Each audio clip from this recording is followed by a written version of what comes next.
Elon, first of all, what a triumph to the human spirit, human ingenuity, engineering. First of all, on behalf of, I know many people in this audience, thank you for what you did for those astronauts today. How were you feeling, throughout the day? I mean, I know I felt butterflies in my stomach, and I rarely feel them. Well, I'm actually usually a little nervous about these returns because there's always some risk that something could go wrong. But thanks to the excellent work of the SpaceX team working with NASA, the astronauts are now safely home. And so congratulations to the SpaceX and NASA teams on excellent work, and a huge note of appreciation to President Trump for prioritizing and expediting their return. You have been the chief engineer of SpaceX and remain the chief engineer of SpaceX. It is the first private company to ever make it to orbit. Walk us through the beginnings of that. It is not, it's something that nobody else has been able to accomplish. Well, it's quite a long story. And there are some books that have been written about it. But in the beginning, we didn't actually know anything about rockets. So our first 3 missions failed, actually, of our Falcon 1 rocket. And we almost ran out of money and just barely made it with the 4th launch. If the 4th launch of Falcon 1 had not succeeded, we would have failed as a company. So we just barely made it. So I have to say that I was not a very good chief engineer in the beginning, but I did learn over time. And I think we've gotten, at this point, to where the vehicle is very reliable. And we are going to be able to take astronauts to Mars. In fact, we want to take anyone who goes to Mars and ultimately build a self-sustaining civilization on Mars. That is the long-term goal of the company. Make life multiplanetary. I mean, that is a very bold vision. How long do you think that might take SpaceX to be able to accomplish? I think we could do it in 20 to 30 years.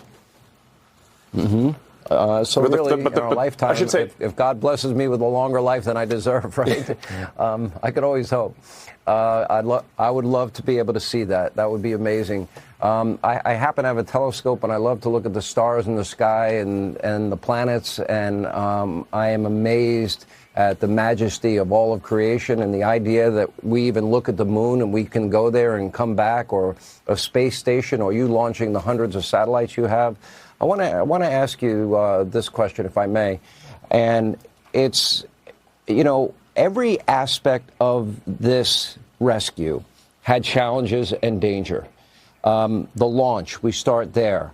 Then the rocket landing. I mean, we showed. I couldn't believe you were able to land the rocket that fell off perfectly where you wanted it to land. The docking video when they actually connected and got onto the space station.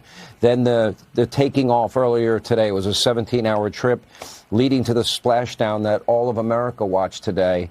Every single aspect of that has danger and complications. Walk us through the dangers of each phase. Well, on the ascent phase, there's always some chance that either the first or second stage will blow up. In fact, I find it's actually remarkable when you see a rocket. I mean, when I see the rocket, I see a list of all the things that are wrong, all of the ways that it could go wrong and potentially fail. So you could have a first stage failure, a second stage failure, a stage separation failure. The Dragon could fail to separate from the rocket. The trunk could fail to separate from Dragon.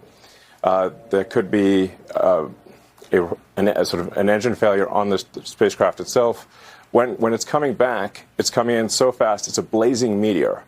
And if anything happens to the heat shield, the whole craft is going to disintegrate. So it's remarkable that humans can actually go all the way to orbit and come back from orbit, given the immense amounts of energy that is required to get to orbit and the amount of energy that must be dissipated upon return. And then the parachutes have to open. That all has to work. Now, long term, we are going to be doing, not long term, this year, in fact, we are launching the Starship rocket, which I recommend maybe doing a piece on, because that is truly a revolutionary rocket.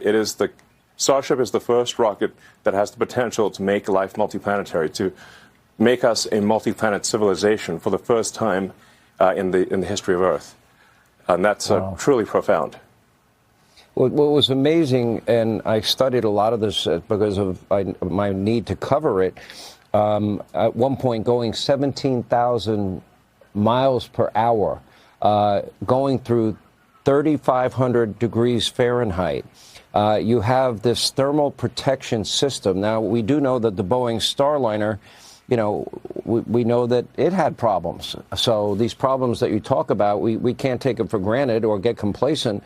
Explain how you get up to 17,000 miles per hour. How do you withstand 3,500 degrees Fahrenheit and the thermal protection system that protects that capsule? And then the launch, obviously, of the parachutes, which were critical to slow it down for its splashdown. Yeah, perhaps we should do a longer segment because I'd be happy to explain it in detail. I'll do the 2-minute version here. Yeah. Okay. The Falcon 9 rocket takes off with 1.7 million pounds of thrust. So you can imagine something that has enough thrust to lift an office building off its foundations. And it gets to orbit. It gets to roughly 17,000 miles an hour in 9 minutes. So from 0 to 17,000 miles an hour in 9 minutes. And then it's just when it comes back, you've got that heat shield that's got to dissipate that energy. Like I said, you're coming in like a blazing meteor, and hardly anything can survive that heat. And if the heat shield fails, you just get vaporized immediately. So it's we're really testing the very edge of human ability here, the very edge of material science, and it's kind of amazing that humans can do this at all.